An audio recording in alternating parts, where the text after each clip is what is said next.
Muhterem Müslümanlar, Hz. Muhammed Aleyhisselatu Vesselam'ın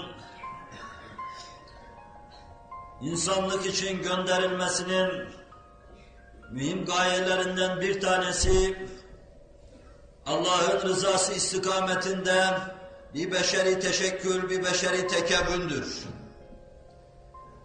İnsanın insanca varlığına yeni bir şey ilave etmem, ona Muhammedilik ilave etme sallallahu aleyhi ve sellem. Bu ilaveyi yaparken insanın Allah'la münasebetini takviye etmem. Hz. Adem'den onun devrine kadar yaşayan insanlığın yeniden kendisini kontrol etmesin. Yükselmek için yeniden hazırlığa geçmesin. Yeniden tepeden tırnağa kendisini süzmesin. Durumunun bu işe müsait olup olmamasına bakmasın. İşte bu hususlarda ders vermek üzere Hz. Muhammed Aleyhisselatu Vesselam şanı yüce bir nebi olarak gönderildim. Ve kendisine inananlar için bu işi temin ettim. Kendisine inananlar temiz güvercinler gibi pervaz edip yücelere yükseldiler. Onu tanımayanlar ise baş aşağı gayyalara gittiler. Bu yüce ahlakın tesisi ve bu ahlaka göre bir cemaatin teşkili Hz. Muhammed Aleyhisselatu Vesselam'ın gönderiliş gayelerindendir.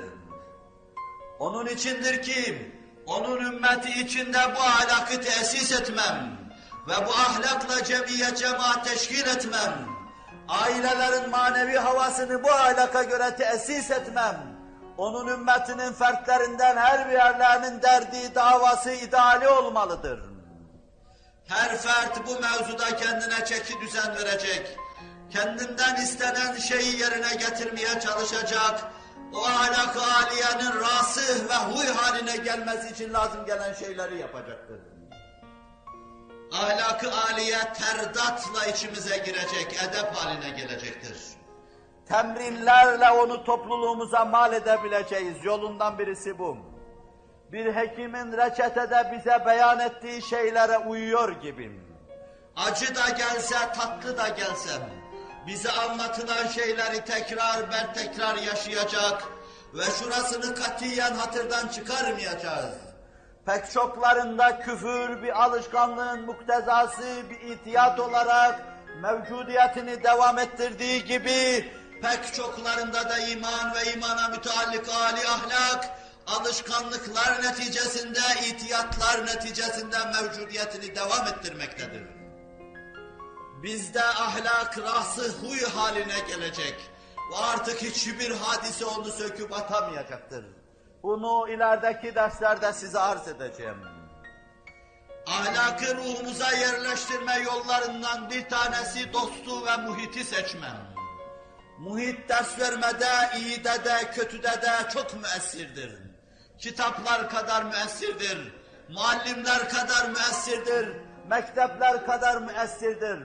İyi bir arkadaştan iyi bir komşuya kadar, iyi bir yolculuk arkadaşına kadar, iyi bir mahalle efradına kadar ciddi tesir icra eder fert üzerinde ve fertler üzerinde. Muhiti iyi ayarlamam, yaşayacağımız şeylerin bizim topluluğumuz içinde yaşaması, fert olarak onları bizim yaşamamız için teshil edici unsur olacaktır.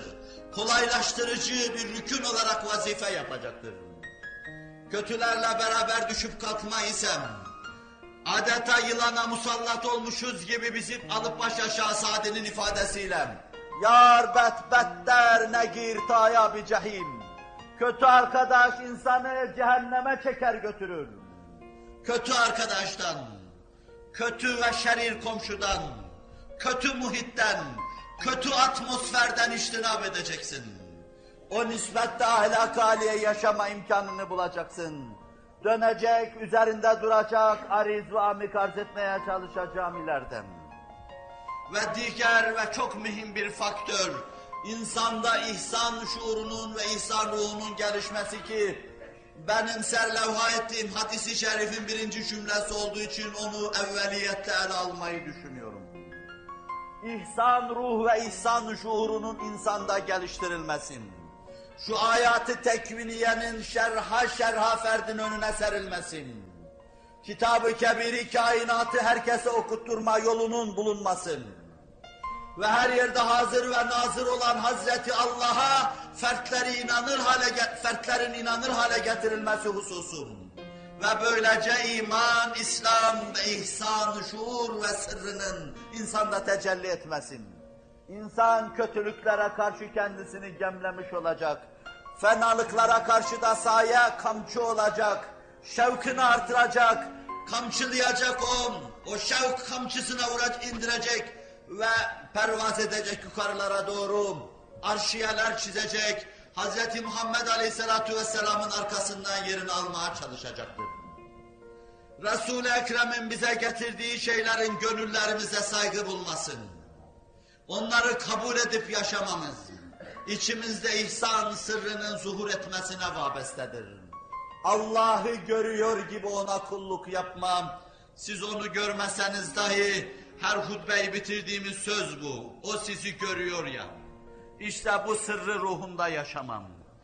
Bu sırrın fertlerin ruhunda yaşaması için hangi müesseseleri kurmak gerek? Telkini hangi zaviyeden yapmak gerek? Ne yapılması icap ediyorsa onu yapmak, fakat bu sırrın ve bu idrakın fertlerde teessüs etmesine yardım etmek lazımdır. Onun için Hz. Muhammed Aleyhisselatü Vesselam bir yönüyle meseleyi kolaylaştırıcı bu yola sevk edilmişti Allah tarafından. O ister istemez bu yola gidiyordum. Allah bu yolda yürümesini istiyordum. Her fert kendi kendini kontrol edecek. İç müşahedesi ön alacak. Fertler işlerini mürakabe edecekler. Kendi muhasebelerini yapacaklar. Davranışlarını ayarlayacaklar. Her kalpte bir yasakçı olacak. Her ferdin arkasında bir bekçi değil. Her kalpte bir yasakçı olacak. Allah korkusu ayakları kamçılatacak. Ferdi iki büklüm yapacak. Rabbin adını duyduğu zaman ödü kopacak. Ahlak-ı âliye ile mütehallik olacak. Rahmetin arşının astarına tutunacak. Ve öylece yükselecek, terakki edecek, miraç yapacak. Bu yola sevk edilmişti Hz. Muhammed Aleyhisselatü Vesselam. Her sahabi bu şuur içindeydim. Lal-ü güher gibi dudaklardan dökülen sözler mahkes buluyordum. Benim okuduğum ayetlerden oraya kadar gelmedim. Ahlak-ı âliyeyi anlatan bu ayetlerden bir tanesinde de bu husus vardır.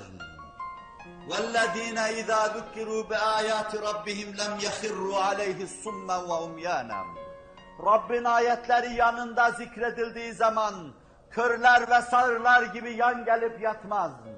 Ondan bir şey anlar.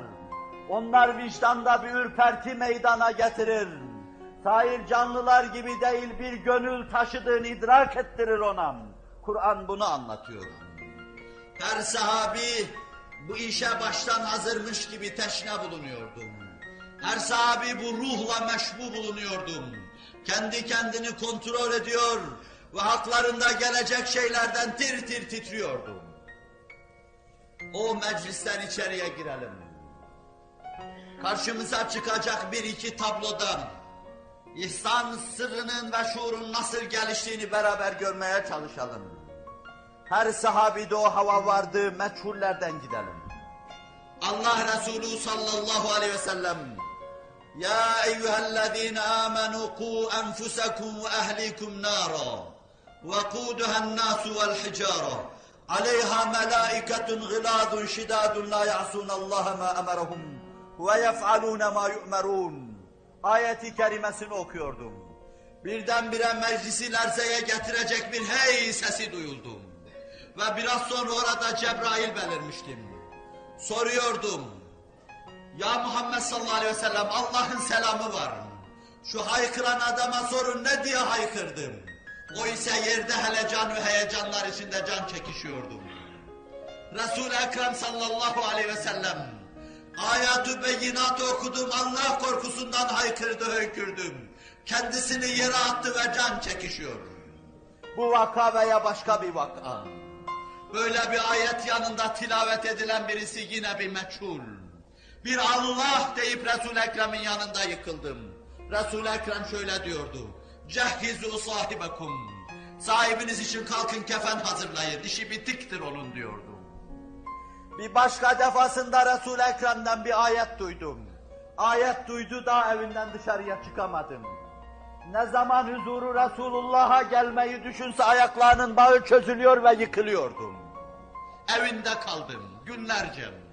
Bu delikanlıyı merak etti, sordu Resul-i Ekrem. Dediler ya Resulallah, işittik evine kapanmış. Ciddi bir dertle giran, feryad-ı figan etmekte, huzur-u risalet benaya gelecek hali yoktur. Resul-i Ekrem bu delikanlıyı ziyaret etmek için evine gitti. Kapıyı açtı. Resul-i Ekrem'in gül cemalini görür görmez yatağından fırladı, boynuna sarıldı. Sarıldı ama biraz sonra da ayaklarının dibine yıkılıvermişti. Allah Resulü şöyle buyurdu. Arkadaşınız için kefen hazırlayın. Allah korkusu ödünü kopardı bunun diyordu. Allah korkusu ödünü kopardı mı bir ferdin, onun inhiraf etmesine imkan var mıdır? Şakaveti düşünülebilir mi? Yağması tağlanı ve garatı bahis mevzu olabilir mi? Irzı namusu çiğnemesine ihtimal verilebilir mi? Katiyen ve katibeten. Bir gönül ki o gönülde mehafetullah ve mehabetullah böylesine derinlemesine kök salarsam, onu hakimiyet altına alırsam, onun ödünü koparırsam, ayağının bağını çözersem, elini uzatacağı her fenalıkta ateşten bir kıvılcıma elini uzatıyor gibi çekecek, aman ya Rabbi sana sığınırım diyecektir. 3 asrın yozlaştırdığı milletlerin, manevi hayatını güdükleştirdiği milletlerini ancak yeniden böyle diriltme ve ihya etme mümkün olacaktır. Mürde gönüllerimize cennetten gelen kevserler gibi bu hayatlar ancak bu yolla verilebilecektir. Binaenaleyh ahlak-ı âliye-i İslamiye'nin ve Muhammediliğin ki günümüzde sudan havadan daha çok muhtacız, gönüllerimizde rüsu bulması, kök salması, ihsan şuuru ve ihsan sırrının geliştirilmesine bağlıdır. Cenab-ı Hak bu vadiden vazife görme imkanını elde bulunduran zatları ikaz eylesin, irşad eylesin, büyük başlara idrak ve basiret ihsan eylesin. Bu istikamette nesillerine eğilme imkanıyla onları serfiraz eylesin. Ela inne ahsenel kelam ve eblagan nizam kelamullahil melikil azizil allam kema kâlallahu tebâreke ve teâlâ fil kelam ve izâ kure'el Kur'anu festemû leh ve ansitû leallekum turhamun.